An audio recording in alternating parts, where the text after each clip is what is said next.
Olá, boa tarde. Hoje é dia 20 de novembro de 2020, no ar eu fiz em exame, hoje em casa, né? Hoje de home office. E vai ser legal, vai ter uma coincidência bacana. Fato que hoje é feriado, hoje é dia da consciência negra, parabéns a todos os negros do Brasil, e um dia para a gente refletir muito a respeito disso também. E é um feriado municipal, né?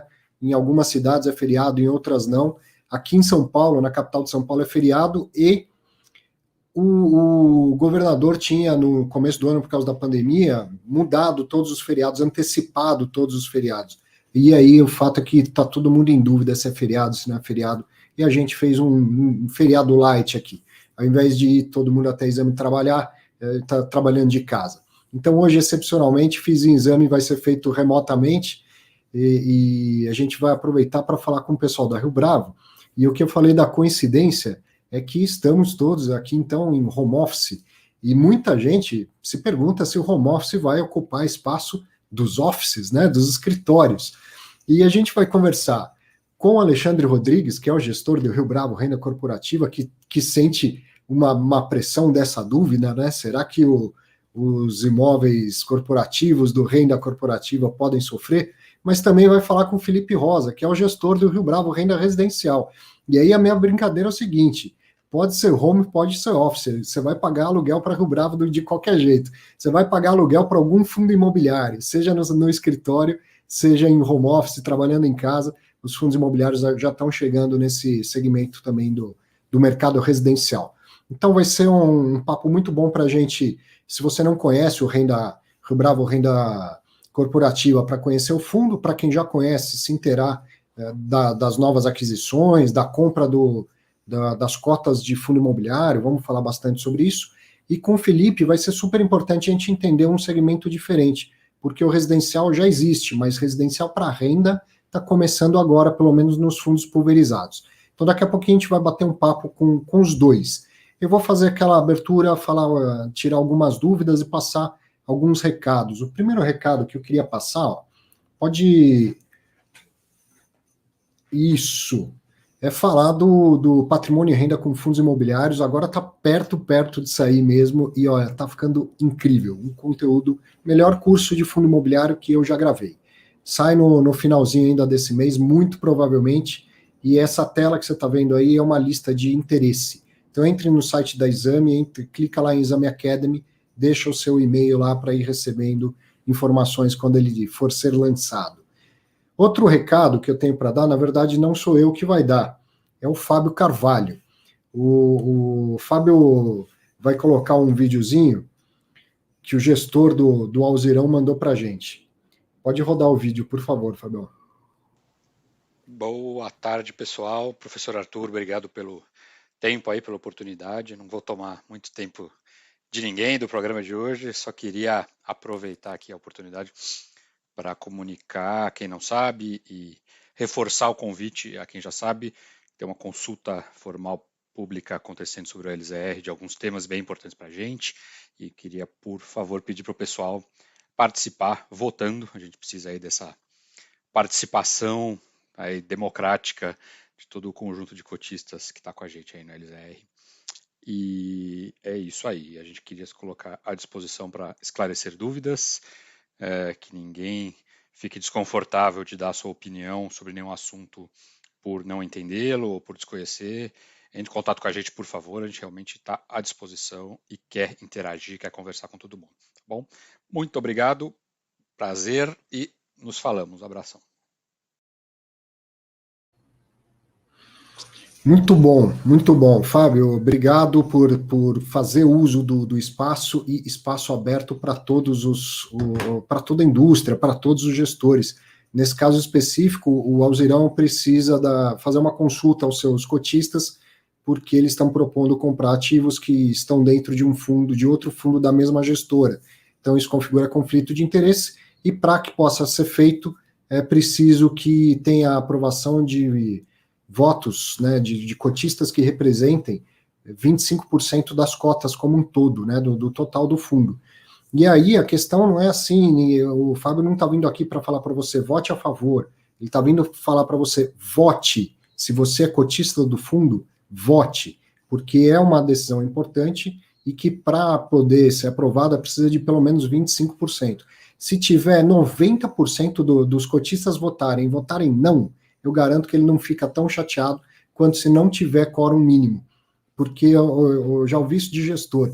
O que gestor não gosta é de não ter quórum, quer dizer, eu estou fazendo uma proposição importante, eu estou provocando o cotista a participar daquilo que é o patrimônio dele e ele sequer vota.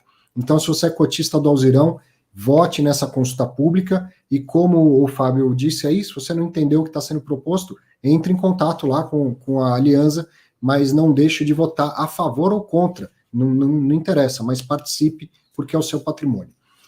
Bom, vamos responder algumas dúvidas que chegaram, ó. Uma da Tatiana. Professor, aprendo muito com o seu programa, obrigado. Hoje eu gostaria de entender a seguinte situação. Um fundo imobiliário fecha o dia com a cotação a 129 e no dia seguinte abre a 122. Como pode acontecer essa diferença de preços de fechamento para a abertura do dia seguinte? Tatiana, isso é um ajuste que a B3 faz toda vez que tem uma distribuição de proventos, rendimento inclusive. Talvez você nunca tenha se dado conta, mas toda vez que seu fundo imobiliário pagar rendimento, acontece a mesma coisa. Digamos que tinha fechado a 129 e pagou 50 centavos de rendimento. Vai conferir lá que o novo fechamento vai ser 128,50. É um ajuste contábil que a B3 faz. Nesse caso que você está perguntando, me parece que é por uma questão de direito de preferência. Não tenho certeza, até porque você não estou fundo, mas eu acho que é por um caso de direito de preferência.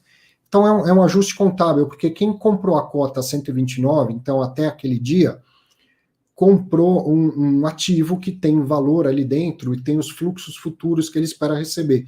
Quando um desses fluxos é distribuído em dinheiro para o cotista, a B3 vai lá e ajusta na cota, porque naquele momento quem compra aquilo não tem mais direito a esse valor que recebeu, seja o dinheiro dos dividendos ou da amortização, ou ainda os direitos de subscrição. Então é feito um ajuste contábil. No dia seguinte a vida segue, o fundo sobe ou cai por N outros motivos, tá?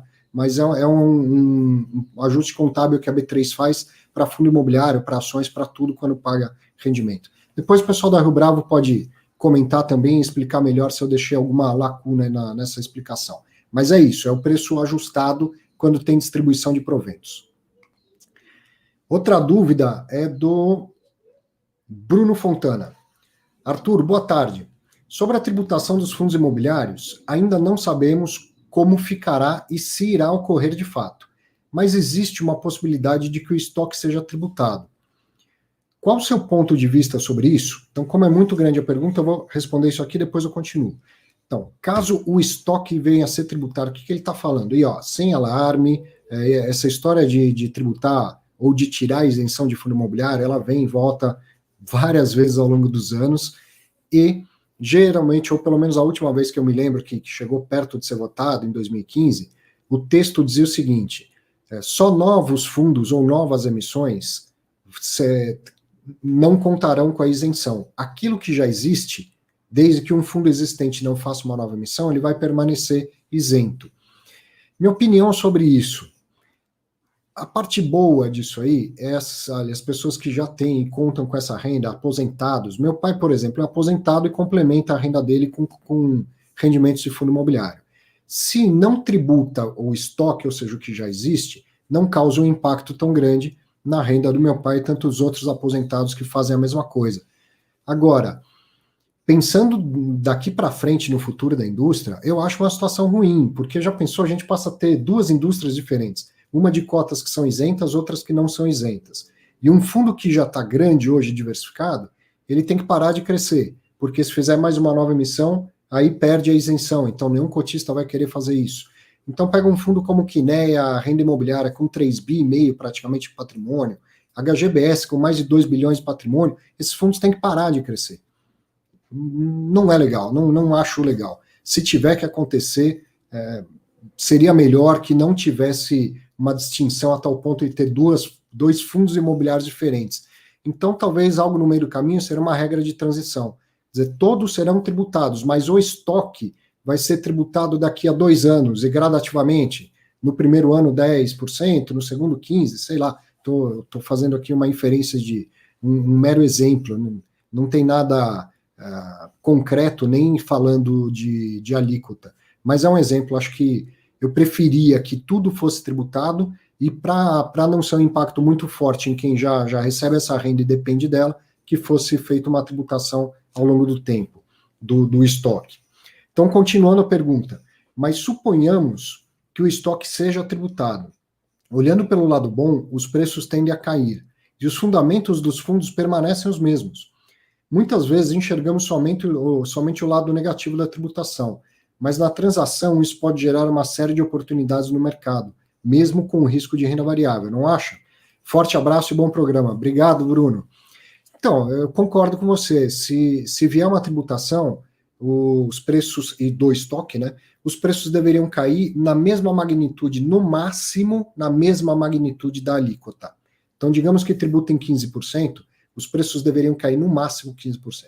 Se cair qualquer coisa mais do que isso, para um fundo que está bom, grande, diversificado, bem gerido, é uma clara oportunidade de investimento. Sim, nesse sentido, concordo com você. Vamos ver, essa história vem e vai, e como eu sempre falo, e quando eu estou dando aula, comparo as vantagens de fundo imobiliário, eu deixo a isenção por último, não por acaso. Se um dia a isenção deixar de existir, todos os outros atributos que fazem do fundo imobiliário uma ótima opção de investimento continuam prevalecendo. Uma última pergunta aqui, que é do Silvio, achei interessante. Arthur, boa noite e parabéns pelo trabalho. Boa noite, porque ele mandou essa pergunta ontem. Sei que é exatamente o oposto do que você ensina, mas se para efeito especulativo eu adquirir um fundo de tijolo monoativo totalmente desocupado, qual o risco além do cap rate? Pergunto, pois a cota está com um preço bem abaixo do valor patrimonial, né, do VP, e em minha análise amadora, entendo que na pior das hipóteses poderia ser vendido pelo valor de mercado e distribuído aos cotistas, correto? Silvio, eu achei super interessante a sua pergunta, a sua provocação, e eu quero começar dizendo o seguinte, acho que você está no caminho certo. Qual é o caminho certo? Quando você fala que é o oposto do que eu ensino, não que seja exatamente isso, mas de fato para mim, gosto de investir em fundos multiativos, grandes, bem diversificados, e digo para as pessoas que são os que eu sugiro que façam o investimento. Mas investidores têm perfis diferentes. Se você tem perfil para isso, você tem interesse em tentar um ganho de capital num curto período de tempo e tal, já não tem nada de errado aí. E segundo, aonde que você está indo pelo caminho muito certo? Você identificou uma situação, está procurando se certificar de todos os riscos, e a hora que você entender o tamanho do risco, aí você vai ver se o retorno que você espera ter, se tudo der certo, compensa esse risco que você está assumindo. Então o caminho está super certo. E a sua leitura está sendo o seguinte, tem algo de pior ainda para acontecer? Só tem um imóvel, o imóvel está todo vazio. Dá para piorar essa situação? Né? Eu acho que é essa a ideia que você está tendo. Realmente é uma situação em que dá para piorar? Sempre dá. Mas muito mais do que isso, acredito que não. O que poderia acontecer, e não é nada improvável? Uma nova emissão de cotas para a reforma de um imóvel, por exemplo, ou para poder ter dinheiro para dar um allowance para um inquilino. Então chega um inquilino e fala, eu faço um contrato de locação, mas eu quero 2 anos de graça e eu quero que você pague a minha mudança e umas pequenas reformas para eu entrar. Legal, tem dinheiro no fundo para isso? Se não tiver, precisa emitir. Ou então tenta alugar e não consegue, e percebe que no estado que o imóvel está, não vai ser alugado. Então vamos fazer uma emissão já maior para ter bastante dinheiro para fazer todo um retrofit. Tem que fazer uma emissão. Para fazer uma emissão num fundo que não está gerando renda, muito provavelmente ela vai ser, não só ele não está gerando renda, ele está abaixo do valor patrimonial, essa emissão vai ter que ser abaixo do valor patrimonial, senão ninguém vai comprar. Então isso vai ser diluído, pode ser que caia mais e tal. Mas enfim, o seu risco é perder um pouco do dinheiro, nada mais do que isso. Se você está fazendo isso com essa consciência que você está demonstrando ter, sem ser com uma parte muito grande do seu portfólio, cara, vai em frente, se certifique dos riscos e vai em frente. No passado, isso era pior, era mais difícil de fazer, porque a taxa de juros era muito alta. Agora, com a taxa de juros baixa, o seu custo de carregar isso já é bem menor. Então, com um pouquinho do patrimônio, só não vai por tudo ou nada, que isso só interessa para quem não tem nada, tá? Com um pouquinho do seu patrimônio, preserva o que você tem, arrisca um pedaço, tá tudo certo. vai lá, desejo sucesso para você. Não é para o meu perfil essa operação, mas se é para o seu, não tem problema nenhum. Bom, vamos bater um papo com o pessoal do Rio Bravo? Tenho certeza que eles estão vendo essas perguntas aí, devem estar com vontade de opinar também, né? Olá, Felipe e Alexandre, boa tarde, hein? Obrigado pela presença ainda aqui virtual. Boa tarde, Arthur. Prazer estar aqui de novo. Ainda que virtual, a gente queria conhecer o seu estúdio novo, mas estamos muito felizes de estar aqui com essa presença virtual também. Bom, Arthur, obrigado pelo convite mais uma vez. Pô, essas perguntas que chegam é uma experiência muito legal, né? De ter esse contato com o mercado, com o investidor e tal. Vocês estavam acompanhando aí, o que acharam, por exemplo, da questão do ajuste? Era isso mesmo, né? Era isso mesmo. Eu queria fazer um pequeno comentário na pergunta do Arthur, posso? Que eu achei... Arthur, é o nome dele? Ou ele mandou para você, Arthur? Acho que talvez eu tenha anotado errado aqui, mas eu achei interessante. Qual? Sobre... A última pergunta, sobre a aquisição de um ativo vago, vazio, né? Lá, né? Um monoativo vazio. O que eu acho importante mencionar também? O valor patrimonial, ele é calculado com base em um laudo de avaliação feito por uma empresa terceira, especializada, que conhece de mercado. Mas ele não é necessariamente um bid que foi feito, ou seja, o que eu quero dizer com isso? Não necessariamente porque uma consultoria disse que o valor deverá ser esse, é porque tem gente disposta a dar um cheque naquele valor.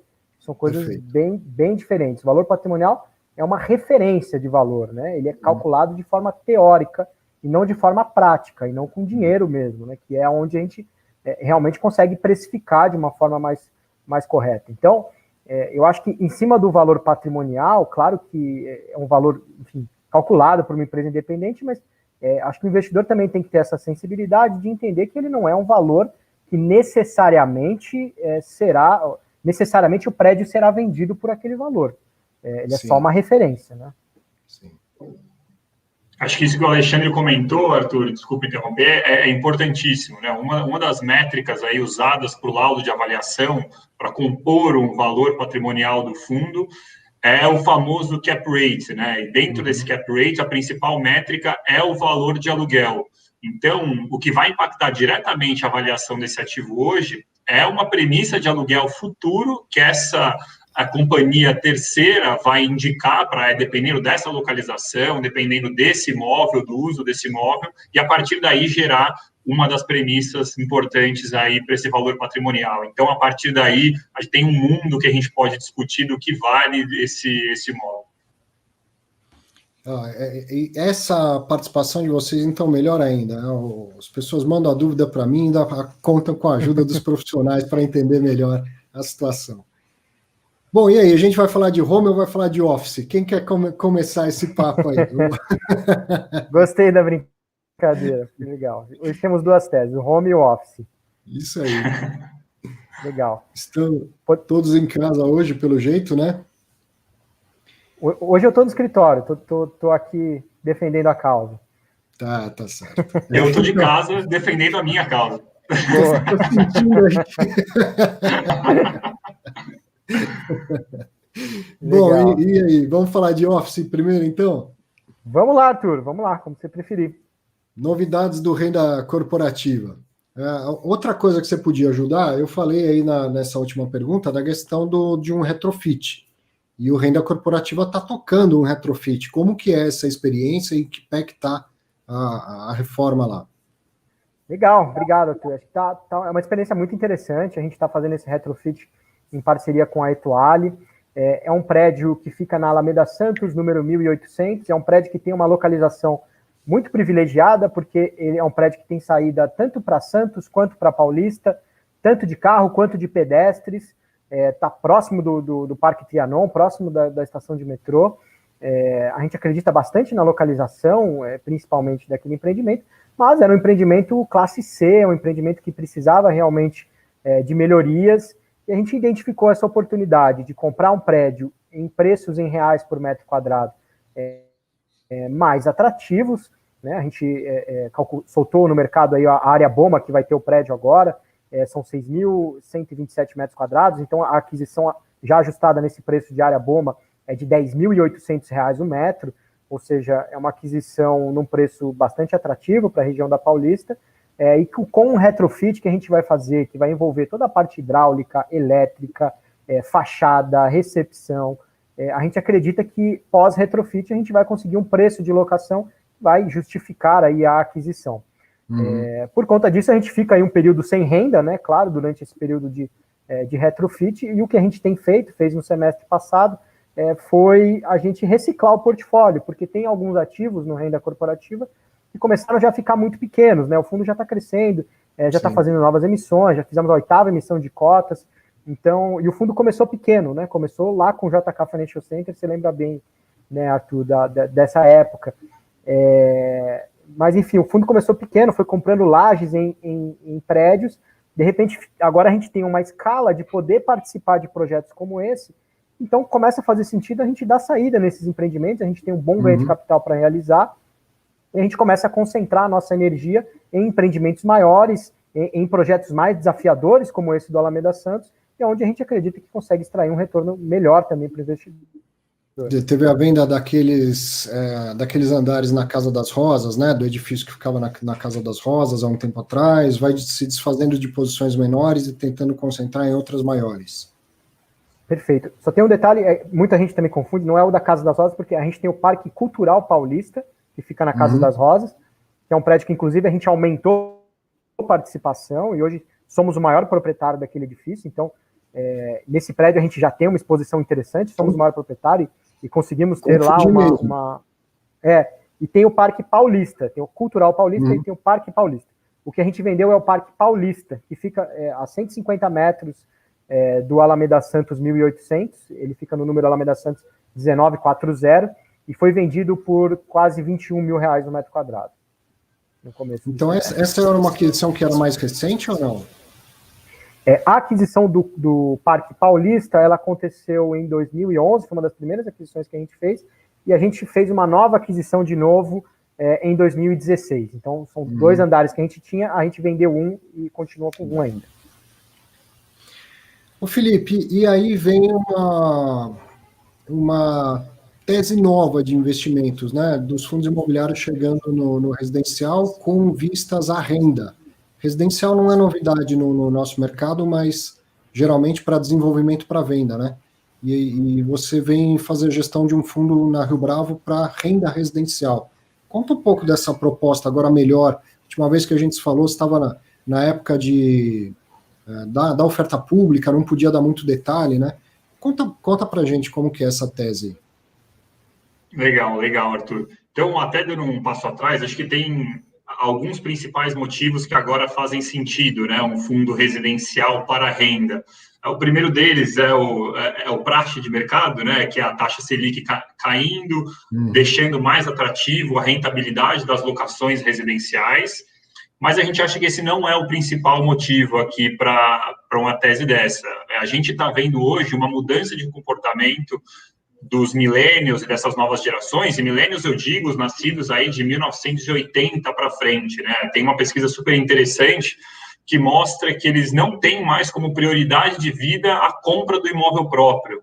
Esses millennials e dos nascidos de 1980 para frente, eles têm outros anseios de vida, eles querem crescer na carreira, eles querem viajar o mundo, e isso tem se refletido de maneira drástica nas locações. A gente tem visto o percentual de unidades locadas dentro de São Paulo aumentando nos últimos anos, passando aí de uma média de 10% para quase 25% em 2018 e 2019. E aí que eu acho que a gente entra com uma tese super interessante do nosso fundo, né? O nosso fundo vai ter como objetivo realmente auferir rendimento da renda do nosso portfólio de unidades residenciais, e a partir do momento que a gente identificar boas oportunidades de mercado, a gente vai fazer também a venda desses ativos para apimentar, muito parecido com o que a gente está fazendo no renda corporativa hoje, para apimentar um pouquinho o rendimento dos nossos investidores com essa venda de unidades. E aí, para atingir esse objetivo, a gente separou 3 principais características que a gente acredita que todos os nossos imóveis tenham que ter para a gente conseguir atingir esse objetivo da melhor maneira, né? Então, a primeira delas é que a gente quer que os nossos ativos estejam dentro dos principais centros urbanos e de maior densidade, né? Consequentemente, isso leva à segunda característica, que é ativos próximos a centros de demanda super orgânicos, então próximos a universidades, próximos a centros comerciais, próximos a transporte público, centros hospitalares, tudo isso que vai gerar uma demanda orgânica para os nossos ativos. E, por último, a gente quer que os nossos ativos tenham um padrão de liquidez mais atrativo também, né? Tanto em termos de tipologia, quanto em termos de localização também. E as primeiras aquisições já aconteceram aí, né? Uma delas bem perto da minha casa, inclusive. Exatamente. Então, aí em menos de 2 meses do encerramento do fundo, a gente conseguiu fazer 3 aquisições importantíssimas que vão compor o portfólio de ativos desse fundo, né? E a gente pode entrar em cada uma delas aqui de uma maneira um pouquinho mais rápida. A primeira aquisição foi a do Urbic Vila Mariana, onde a gente comprou 51% do ativo. Um dos notas de corte para nossa originação também é ter o controle do condomínio, porque a gente acha que isso é importantíssimo dentro do mercado residencial, né? Dentro de um prédio residencial, você tem interesses muito distintos, né? Desde moradores até investidores, até herdeiros e etc. Um pouquinho diferente do que a gente tem em outras teses de investimento. Então, com essa aquisição, a gente consegue fazer a compra de mais de 50%, um total aí de 56 unidades, que saíram aproximadamente no valor de 18 milhões de reais. Isso num cap rate estimado, né, quando a gente estima as nossas locações lá na frente, de aproximadamente 8,8. A segunda aquisição foi do Urbic Moema, localizado ali na Avenida Sabiá, uma localização super estratégica também, onde a gente comprou 78% de todas as unidades residenciais, isso totaliza aí 81 unidades, numa metragem média de 29 metros quadrados. E a gente adquiriu também o Cirela For You Paraíso, localizado na Apeninos, aí onde a gente comprou praticamente 100% de todas as unidades do prédio. A gente comprou um total aí de 259 unidades, das 261 unidades totais do edifício. Então, essa restrição de ser majoritária no prédio, eu concordo que não residencial é mandatória, mas praticamente faz com que você só consiga comprar imóveis na fase de lançamento, né? Porque um prédio residencial, que já tem 5, 10 anos, seria muito difícil você conseguir comprar mais da metade do prédio. Arthur, você tocou num ponto importantíssimo. Para a definição da nossa tese, a gente passou por toda essa análise. Como a gente queria mesmo ter o controle do condomínio, e como você bem falou, o mercado residencial ele é extremamente pulverizado, né? Se eu quisesse montar uma posição de 50% dentro de um prédio existente, operacional, vamos dizer assim, a gente teria que bater na porta de cada um dos proprietários lá para conseguir montar essa posição relevante. E foi aí que a gente decidiu migrar para participar do desenvolvimento imobiliário de todas essas unidades. E aí a gente consegue não só ter o controle do condomínio, né, ter a oportunidade de comprar aí desde 50% até 100%, como a gente fez nas nossas aquisições, mas a gente consegue também fazer uma aquisição mais vantajosa, né, porque a gente tira da incorporadora todo aquele risco de venda que ela vai ter saindo no mercado com essas unidades, e tira também todos os custos de marketing, corretagem, stands de vendas, que acabam encarecendo o produto de uma forma geral. Então, é importantíssimo. Agora, a gestão é muito diferente de todos os lados, né? Por exemplo, o Alexandre faz a gestão de um fundo que hoje tem até mais imóveis do que tem o residencial, mas isso vai mudar em breve, muito provavelmente. Mas com muito menos contratos de locação. E a hora que os imóveis que o residencial comprou estiverem prontos, começando a ser locados, você vai ter centenas de contratos de locação individuais, né? Como que faz a gestão disso tudo? Perfeito, Arthur. Então, hoje, com todas essas aquisições aí que a gente fez, a gente vai ter um portfólio total de 396 unidades residenciais. E isso, operacionalmente, é realmente mais trabalhoso, né? A gente vai ter junto com a gente uma operadora de locação especializada, com toda a tecnologia de gestão de locação, plataformas, gestão de contratos que eles já têm, para tanto fazer toda aquela parte de vistoria de entrada, vistoria de saída, verificação de contratos, cobrança de boletos e etc., até também fazer a comercialização de cada uma dessas unidades, né? Hoje, a tecnologia ajudou muito o desenvolvimento nesse mercado, porque essas empresas elas conseguem, com um robozinho que elas têm hoje em dia, um algoritmo, colocar dentro das principais plataformas de locação todas as nossas unidades residenciais. E da mesma forma tirar assim que elas forem locadas. Então a gente consegue um ramp-up de ocupação muito mais rápido. E da mesma forma, a gente consegue diversificar muito bem o risco das locações, né? Dentro de um galpão logístico, por exemplo, você tem um só locatário que está ocupando milhares de metros quadrados. Aqui, dentro do renda residencial, a gente já tem aproximadamente aí 13 mil metros quadrados que vão ser em unidades. Se um locatário sai com 30 metros quadrados, isso tem um impacto mínimo dentro dos nossos rendimentos e dentro dos rendimentos dos nossos investidores. Então, é uma pulverização de risco muito maior também. Interessante. Falando em gestão de locação, Alexandre, como que tem sido a gestão das locações no renda corporativa em função dos impactos da crise? Porque lá em março, quando a coisa estourou, abril, um monte de gente chegou e falou, pô, me dá 3 meses, né? E quem merecia recebeu 3 meses de prazo. Só que esses 3 meses passaram. E aí? O pessoal pediu mais 3 meses? Como que tem sido isso? Legal, Arthur. Eu acho que tudo que dá a entender para a gente é que o pior já passou em termos de solicitação de locatários, de descontos, diferimentos e carências. A gente teve aqui no Renda Corporativa, de fato, um percentual muito baixo de ferimentos que foram dados para os locatários. Foram realmente solicitações bem pontuais de locatários que a gente acreditava que precisavam desse fôlego para chegar do outro lado da piscina. Então, no geral, a gente teve sim uma inadimplência baixa e um nível de diferimentos também bastante baixo, muito por conta de um portfólio que está em regiões muito bem localizadas e que tem taxas de vacância muito baixas. Então, tudo isso ajuda o proprietário a ter poder de barganha no momento da negociação com os locatários.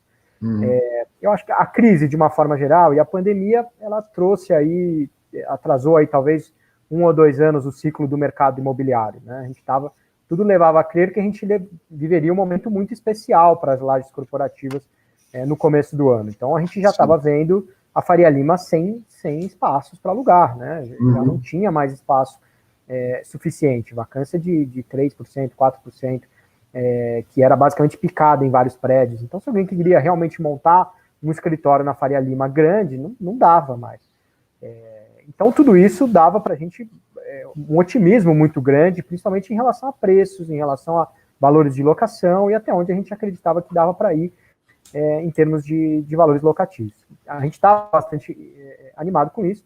Claro que a pandemia trouxe uma realidade diferente, trouxe uma realidade que envolve outras formas de trabalho, então a gente pode sim ter voltado 1 ou 2 anos, mas, de novo, esse é um investimento de longo prazo. Quando a gente olha comprar um prédio, a gente olha a perspectivas para os próximos 5, 10 anos para a região e para o ativo. E quando a gente olha no mercado, olhando com esse olhar de longo prazo, a gente continua bastante otimista, porque a gente, hoje, no Renda Corporativa, investe em regiões que são Avenida Paulista, JK, Vila Olímpia, Berrini, Vila Madalena, são todas as regiões consolidadas do ponto de vista imobiliário, são regiões que têm uma alta demanda de locatários, então tem uma liquidez mais fácil para repor inquilinos, e a gente, claro, talvez está vivendo aí um momento de pandemia, talvez o ano de 2021 não será como a gente esperava no início do ano, talvez a gente tenha voltado 1 ou 2 anos no ciclo, mas quando a gente olha num período de longo prazo, a gente continua assim bastante otimista com o nosso segmento.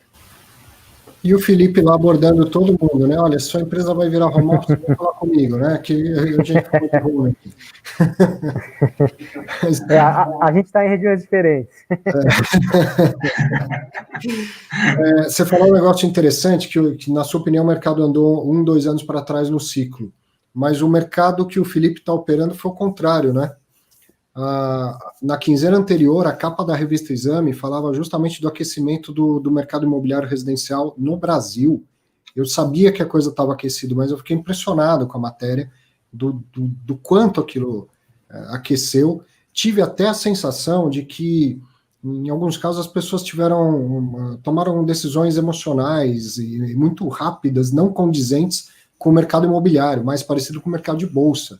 Mas você vê assim, Nova York esvaziou, as grandes capitais estão esvaziando e tal, parece meio cedo para tomar uma decisão dessa, né? Mas o fato é que enquanto o mercado de escritórios andou algumas casinhas para trás no ciclo, o residencial não, né, Felipe? Como que está a situação do residencial depois da pandemia, com a aceleração que deu? Legal. Bom, o que aconteceu, né, nesse período? A gente vinha 2019, não só para o mercado corporativo, mas um ano super positivo para residencial também, né? Em 2019 a gente tinha batido recorde de lançamentos, recorde de vendas, recorde de VGBs, e isso tinha uma promessa super clara para se continuar em 2020 também. O que aconteceu, né? O real estate ainda mais o lançamento de unidades residenciais, é uma coisa de longo prazo. Então, muitas das incorporadoras que estavam prestes a fazer lançamentos, na verdade, estavam com estandes de vendas na rua, tiveram que fechar os estandes de vendas, né? Então, as vendas pararam de uma forma super abrupta, uma forma super inesperada, não só para as incorporadoras, mas como também para os consumidores que tinham o anseio de comprar a casa própria durante esse período. Com a queda dos juros baixos e a reabertura dos estandes de vendas, toda essa demanda reprimida que ficou nesse período aí de pandemia, de estandes de vendas fechados, se tomou de uma forma muito acelerada, né? Então, quando a gente fala em retomada em V, o mercado residencial está vendo isso de perto. Então, existem até alguns alertas aí, né? Algumas das empresas aproveitaram o momento para sair com o IPO na Bolsa. Isso gera ainda mais competitividade no mercado, isso gera também que na falta de materiais para construção gere um aumento de preços desses produtos, né? De alguma forma ou de outra isso vai ter que se compensar, ou as incorporadoras vão aceitar margens mais magras, ou os compradores vão ter que aceitar preços um pouquinho mais gordos aí na hora da aquisição. Então, tudo isso vai ser levado em consideração também, ainda mais com os impactos da economia que a gente pode ver aí nos próximos meses. O Alexandre, na mesma linha, o Felipe falou agora há pouco que uma das aquisições foi num cap de 8,8. No mercado de escritórios, esse cap com ativos de alto padrão tal, é pouco provável de conseguir, né? E uma das coisas que contribui era a competição que estava tendo também, o mercado superaquecido, um monte de fundo imobiliário captando e comprando e tal. Quando você fala que andou 2 passinhos para trás, tira um pouco da pressão também desse mercado. Por exemplo, acredito eu que a decisão de comprar o imóvel na Alameda Santos para fazer toda a reforma tenha sido por falar, olha, para comprar um imóvel bom, novo, pronto, o cap não é interessante, então eu prefiro ir atrás do retrofit. Agora a pressão diminui um pouco, é capaz que a gente tenha preços mais atraentes para aquisição de ativos. Claro que, por outro lado, né, a gente não espera aumento de renda de locação, mas para novas aquisições ficou melhor? Caiu a pressão? Não muito, Arthur.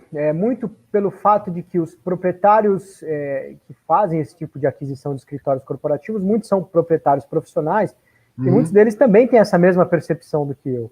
E quando você coloca num fluxo de 10, 15 anos para trazer a valor presente e entender qual que é o valor daquele imóvel, talvez esses 1, 2 anos tenham uma participação muito baixa no valor total, né? O que é mais importante é a gente entender a perpetuidade da renda daquele ativo e a sustentabilidade que ele tem para gerar rendimentos no longo prazo. Então, acho que está todo mundo fazendo uma conta parecida e por conta disso a gente não viu os preços das lajes corporativas caindo. A gente realmente não viu isso no mercado. A gente está vendo os preços de aquisição realmente saindo nos preços que saíam no pré-pandemia, né? É difícil dizer o quanto que seriam os preços hoje se a pandemia não tivesse ocorrido.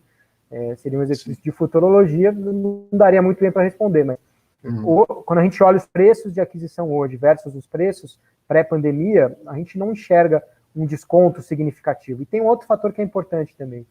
Os proprietários imobiliários brasileiros, os que vendem os imóveis para os fundos imobiliários, eles são muito pouco alavancados. Isso porque a gente viveu um momento de taxa de juros muito alta no Brasil durante toda a nossa história. Então, devido à baixa alavancagem, eles normalmente são proprietários que não têm a necessidade de vender.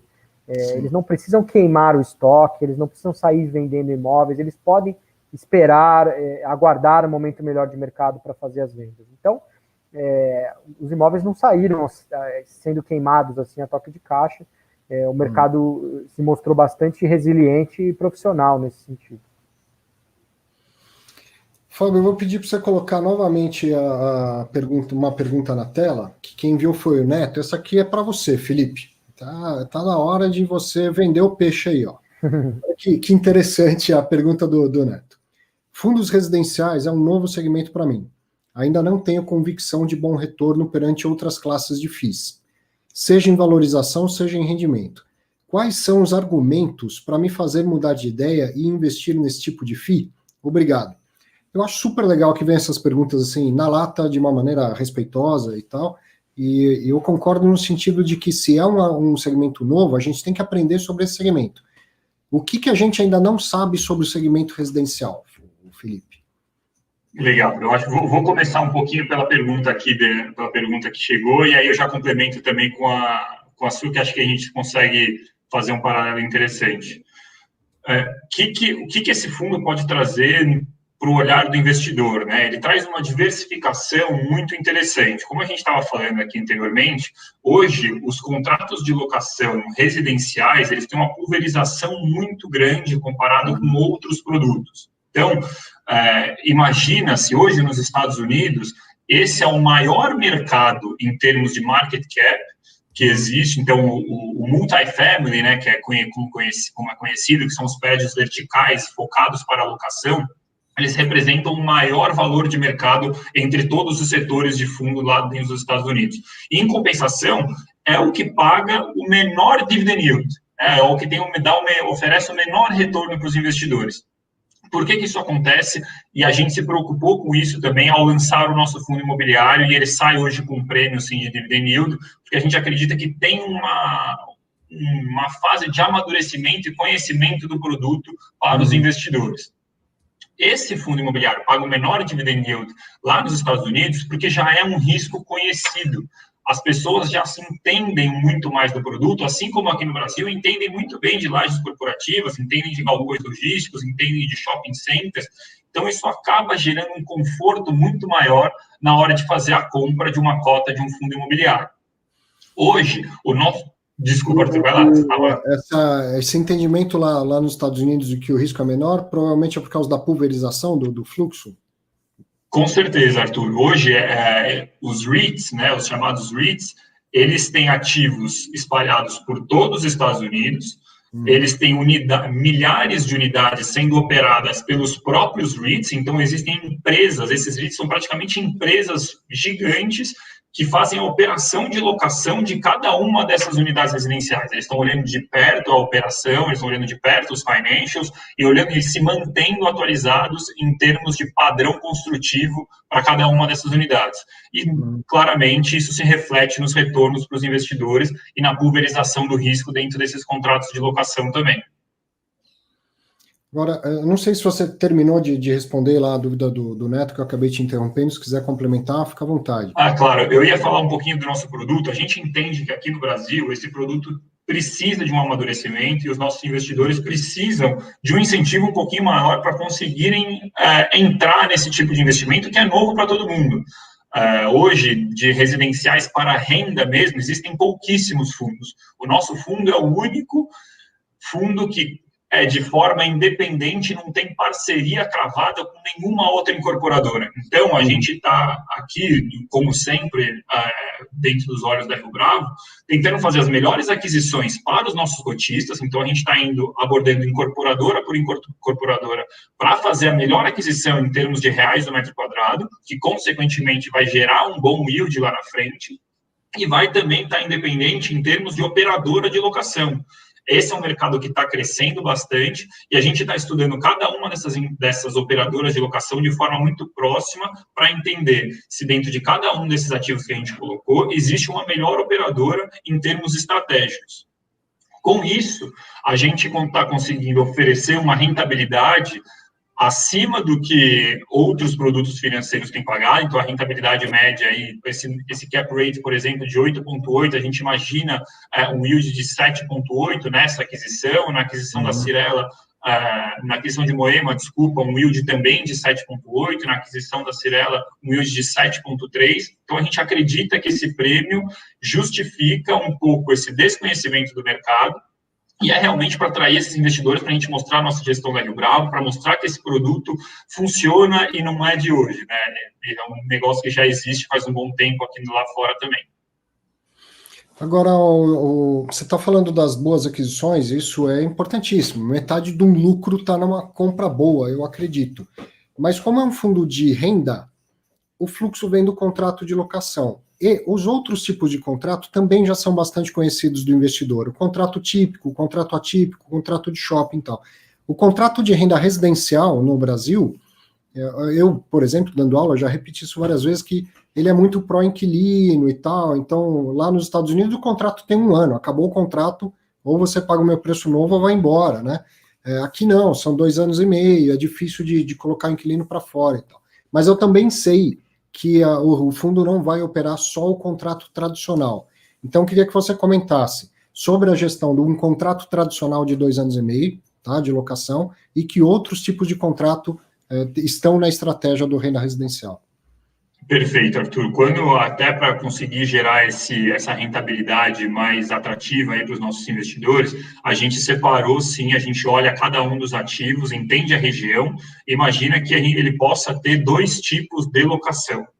As locações convencionais que você falou, que são esses contratos de 2 anos e meio, 3 anos, eles permitem que o fundo tenha uma previsibilidade de renda um pouquinho maior, né? Então, a gente sabe que esse inquilino está ali por um bom período de tempo, com as devidas garantias, né? Uma das formas que o fundo vai se proteger com essas locações são garantias fortes e padronizadas dentro da nossa política de crédito aqui da Rio Bravo. Então, seguro fiança, seguro locação, todos com bons seguradoras, boas seguradoras e bons fiadores. Então, isso vai ajudar a gente a se proteger um pouquinho dessa lei um pouquinho mais favorável realmente para os inquilinos que existe aqui no Brasil.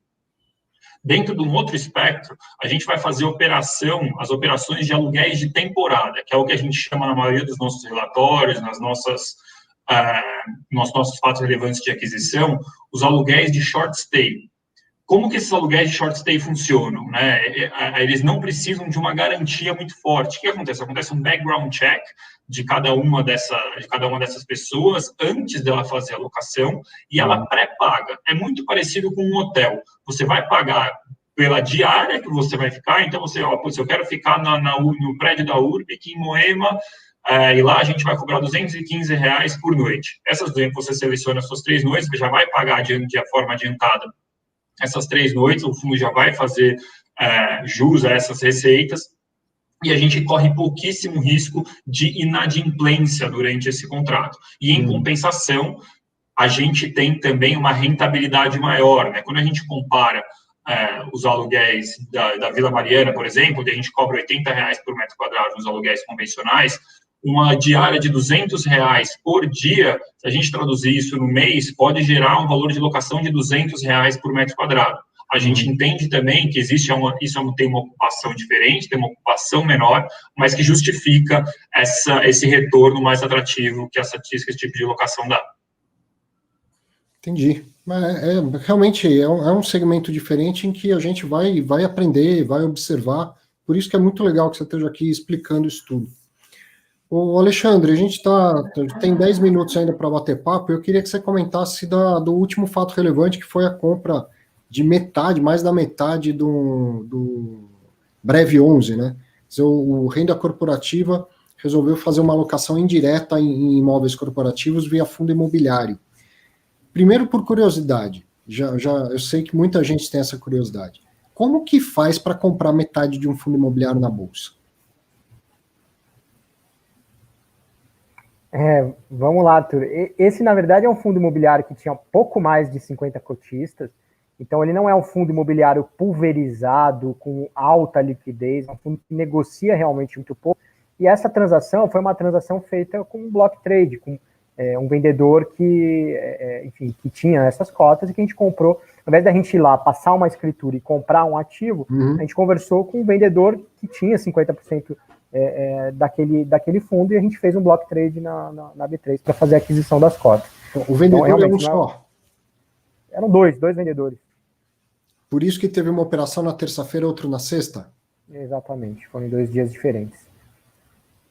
e aí combina tudo por telefone, mas registra as operações em bolsa, elas passam por leilão, qualquer um poderia, assim como eu vi que teve um pouquinho de interferência, teve gente que conseguiu beliscar umas cotinhas lá e tal. É uma operação em bolsa como qualquer outra, mas Exato. pelo tamanho dela, ela vai a leilão e qualquer um pode participar, né? Exatamente. É curioso, para a gente é uma operação diferente, foi a primeira vez que a gente fez no renda corporativo.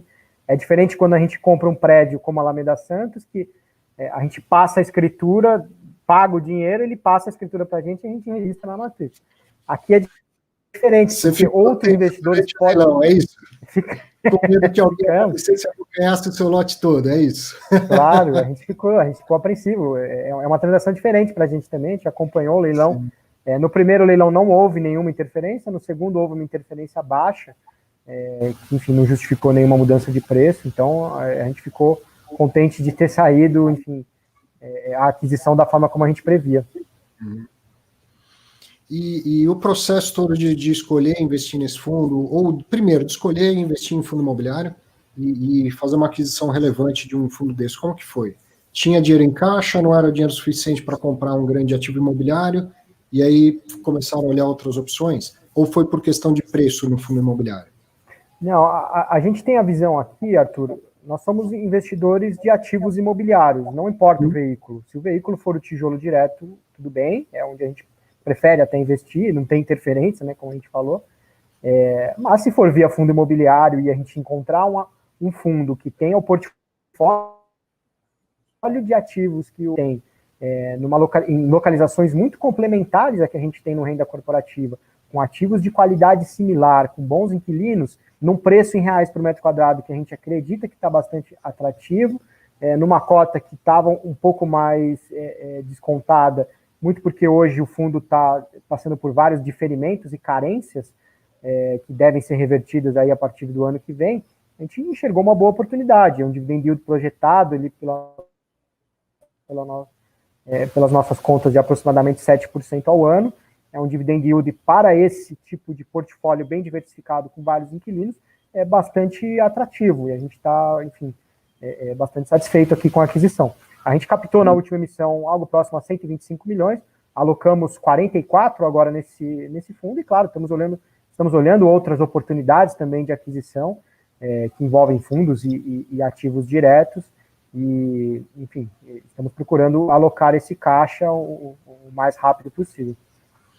E a ideia é carregar essas cotas como se fosse realmente os imóveis indiretamente. Não é uma ideia de girar, de fazer trade com isso.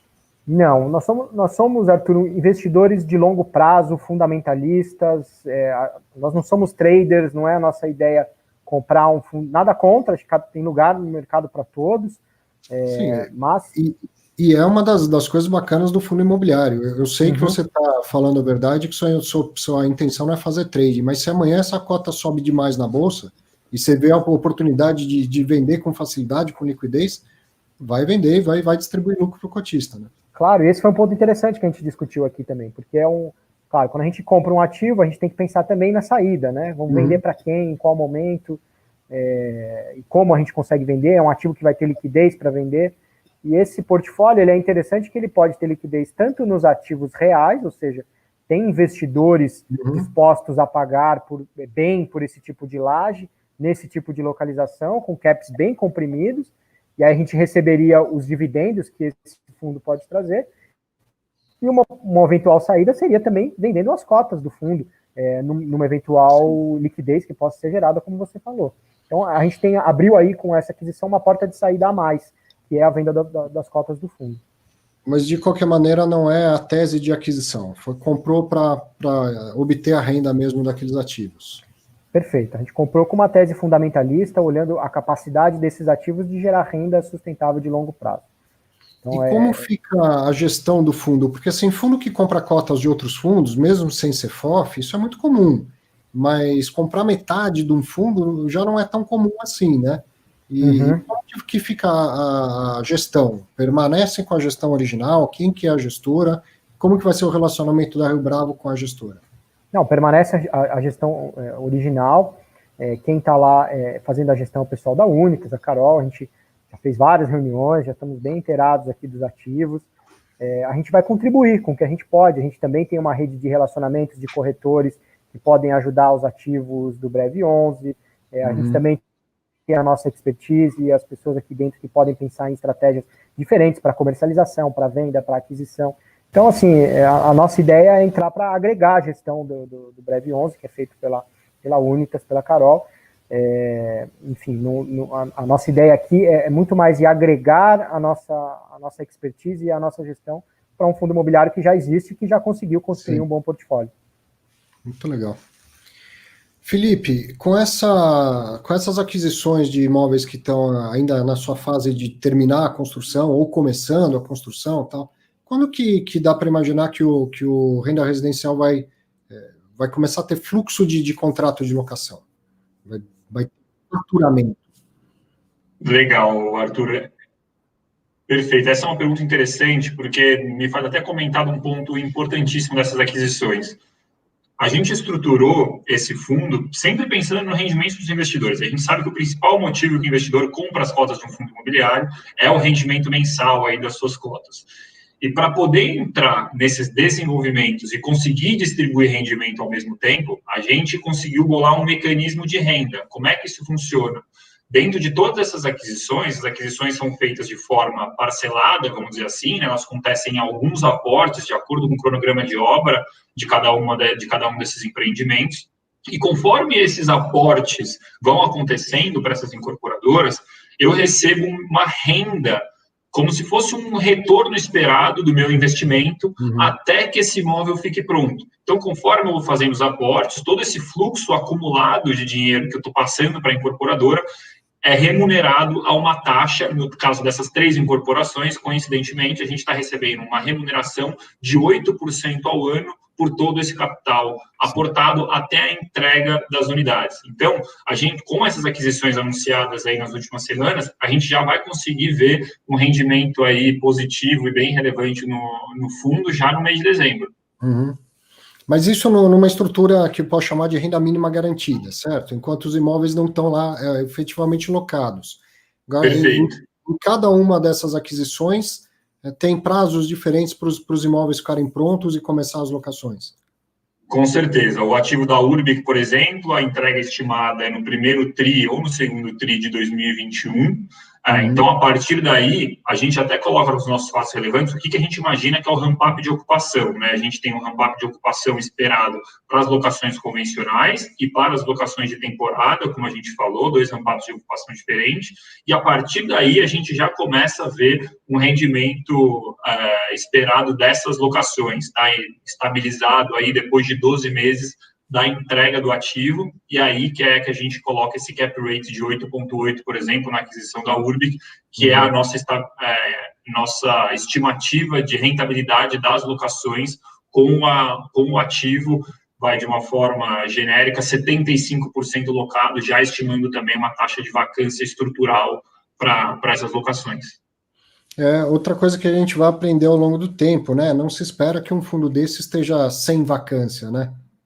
Se ele tem de imóveis, nem é interessante que ele não tenha vacância, muito provavelmente, né, para poder remanejar de vez em quando, coisas que a gente vai aprender. Mas o que eu estava pensando aqui, você falou com muita propriedade, o investidor hoje, ele conhece mais os outros segmentos, eu falei, conhece mais os outros contratos e tal. Sim, o 1 milhão de investidores que já existe hoje, 1 milhão e 100, só que tem milhões e milhões e milhões que ainda não chegaram no mercado de fundo imobiliário. Perfeito. Vai ser muito mais fácil para este novo investidor entender a tese do seu fundo do que de qualquer outro fundo. Porque o mercado residencial é o que todo mundo já está habituado, né?